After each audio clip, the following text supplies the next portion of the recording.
Lion of Babylon or Assad Babel is the name given to a project of the Ba'athist Iraqi army to locally produce the Soviet T-72 tank during the late 1980s.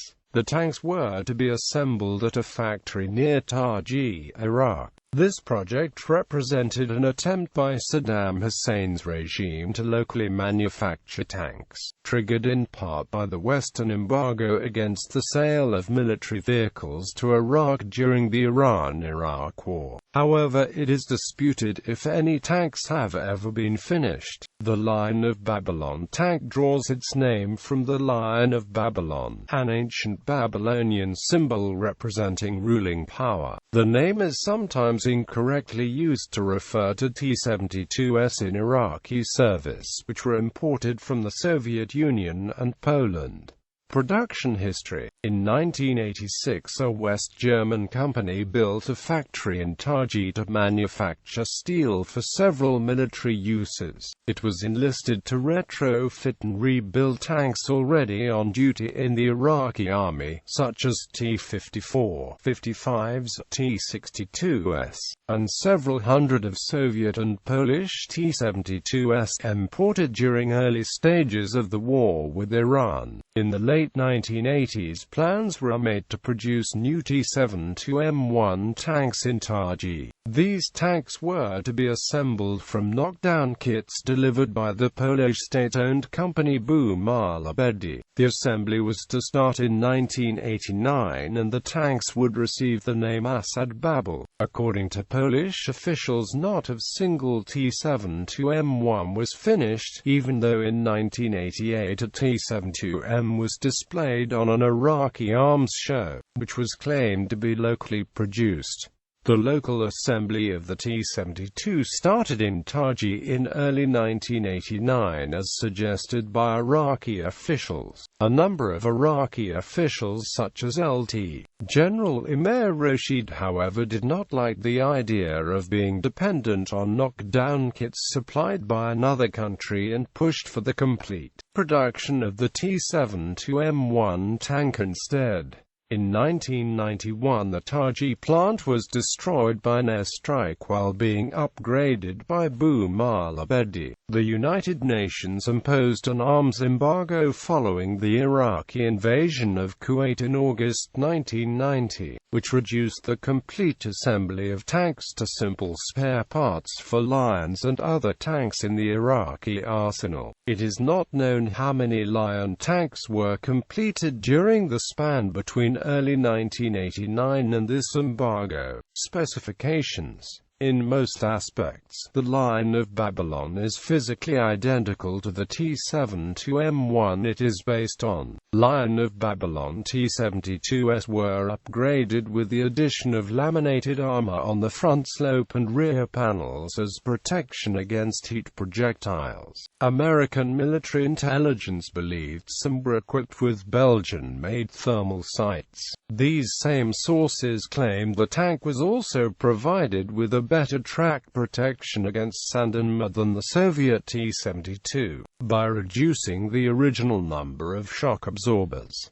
Some tanks also were fitted with a type of electro-optical interference pod of Chinese origin. As secondary armament, the tank mounted either the NSV or the DSHK 12.7mm machine gun and the coaxial 7.62mm PKT common to all T-72 models. Armor. The Lion's primary armor was the same as the T-72M1, without any improvements. The Lion's side armor had 60mm protection, the turret side armor was 300mm, and the flat rear was 45mm thick. Despite the relative thinness, a retrofitted reinforced armor plate present both at the turret and the front upper hull seems to have been relatively effective against some shaped charge ordnance, like the TOWs and Hellfire missiles. There are reports of Iraqi T-72s surviving near misses from these weapons, although the reinforced armor generally did not prevent a mobility kill. However, it is also possible that the unexpected survival rate was due to the electro-optical countermeasures mounted on most of the tanks rather than the added armor. There is evidence of at least one Lion surviving a direct hit from an Abrams main gun in Mahmudiyah in 2003.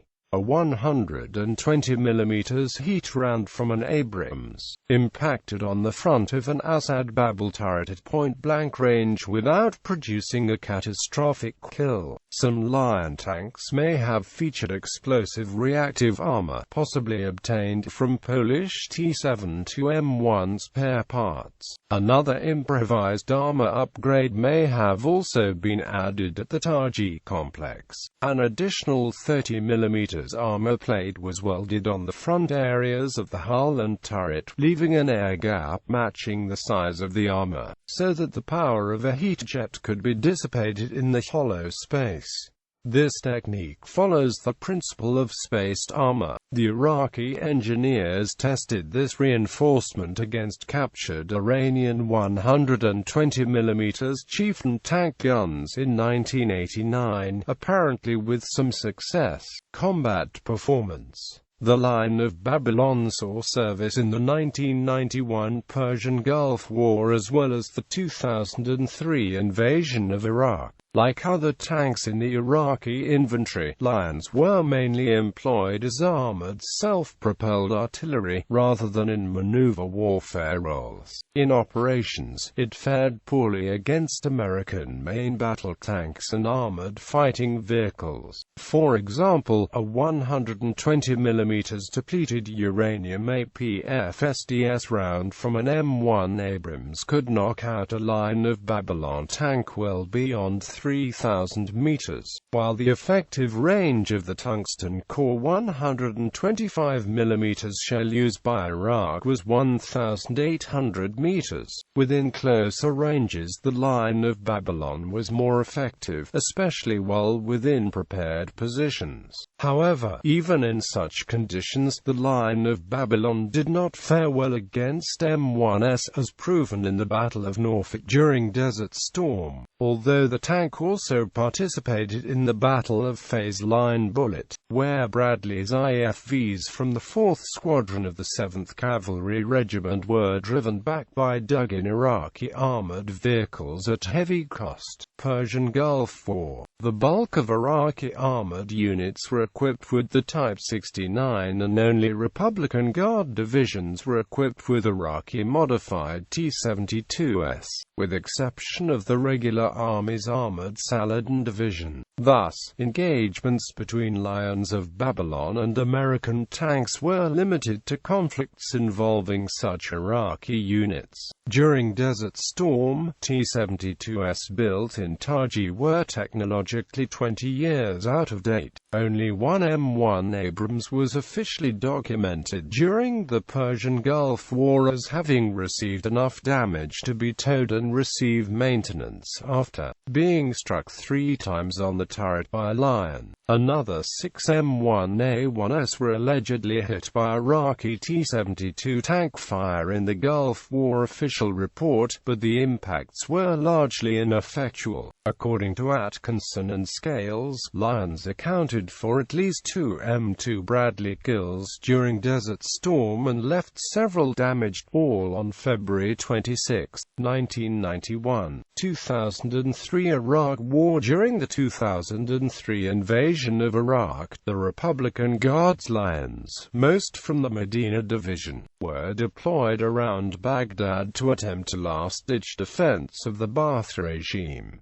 In April 2003, U.S. tanks engaged the counterparts from just 50 yards, killing 7 Iraqi T-72s without any losses. Such encounters exposed the poor marksmanship of Iraqi gunners, in part due to the shortage of modern night vision and rangefinder assets. The Lions were even more technologically lacking at this time. and it is not known if any improvements to the tanks were made between the Persian Gulf War and this conflict. Nonetheless, one Bradley was largely disabled by a 125mm round from an Assad Babel tank when Iraqi armored troops attempted to ambush their American counterparts near Baghdad airport. Fate. The last operational lines were destroyed by the successive waves of American armored incursions on the Iraqi capital or abandoned by the Crows after the fall of Baghdad, several of them without firing a single shot.